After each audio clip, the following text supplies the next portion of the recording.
Gallagher has done it. Fair play to like Goody. This is a hell of a party, mate.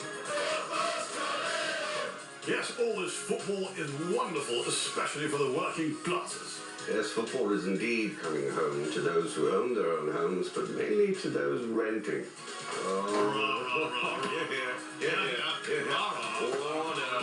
What a year to be English.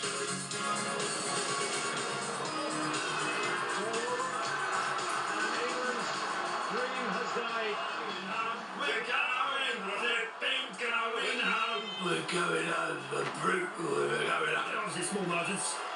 We're sort of looking forward to going home now. Except you have the small matter of a third place playoff, haven't you? Actually, I didn't know that. The first game against Belgium was meaningless, but this one is absolutely meaningless. Well, I've spent the last couple of days packing my suitcase. To play another game of football is a right kick in the stands, if you forgive the pun. It's coming home, it's coming home, it's coming. Football's coming home, it's coming home, it's coming home, it's coming. Well, one thing's for sure, whatever it is or was, it's not going home. Yes, England have been asking for it to go home for the entire tournament, but they're not allowed to go home before they play Belgium again in a humdinger to determine who will come third in the World Cup in Russia in 2018. The stakes could hardly be higher. Joining me to provide in-depth analysis and forensic insight are Liam Brady and Eamon Dunphy. Gentlemen, England are out of the World Cup, so they can't win it, but is potentially coming third a good second best, so to speak? It may well be, Peter. I don't know. What I do know is that this game is a contrivance, it's an irrelevance, it's an injustice to the players, and it only exists as a vehicle for FIFA to make money. This is a FIFA cash cow. You're thinking Nissan, England, Nissan cash guy. That'd be a Touareg. That's a Volkswagen. Yeah, and I'm an expert, and that is my point. The truth speaks. You may proceed. Well, I suppose some might say it could be England's biggest test. No, I don't think it's a big test for England. I would say that it's a test, but not a big test. It is maybe a... Is it a small test, Damon? Well, no. I would say if it was an item of clothing, say it was a T-shirt, okay? A T-shirt, I would say it would be an SSM. What's SSM? Small to small medium.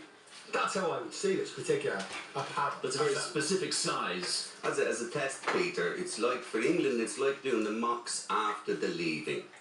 Utterly pointless. Okay, gentlemen, we are now going to go live pitchside to join Brian Kerr and Adrian Eames, who are in St. Petersburg. Brian Kerr, I can't hear anything because of my earpiece, but don't mind that. I am Adrian Eames, you probably don't know me, but listen, what do you think of these third place playoff games? Yeah, well, like everyone else, I'm hoping to see some goals there, but also not just that. I'm hoping to see a fella doing a human cannonball there, a lad who's just there, doing this and doing that, lashing him out of it, coming down heavy on and looking like he's about to batter the team and that sort of thing.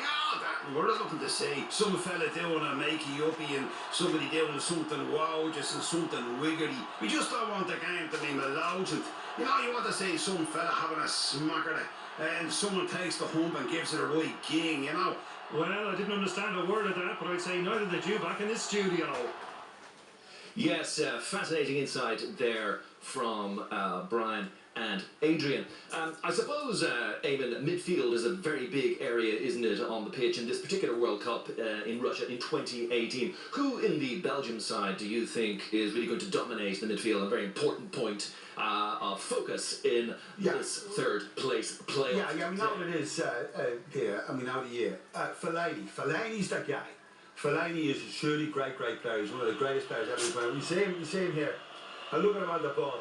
He's a real footballer. Look at that, give a go, spreads it out. He's a real footballer, real football people get it. Okay, here he goes, he breaks up play. That's what he does really well. He's heroic. He's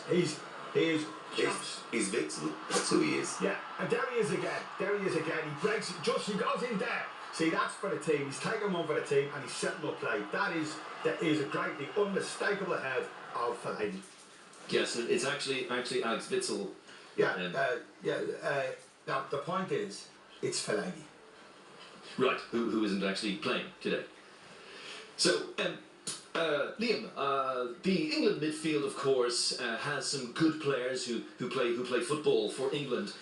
Who have you been looking at that could, I suppose, counter the presence of, well, Fellaini is playing, but Witzel, who is? Well, it's been difficult for England from the start of the tournament. You know, they're like Tottenham without Eriksen, which makes them Wigan.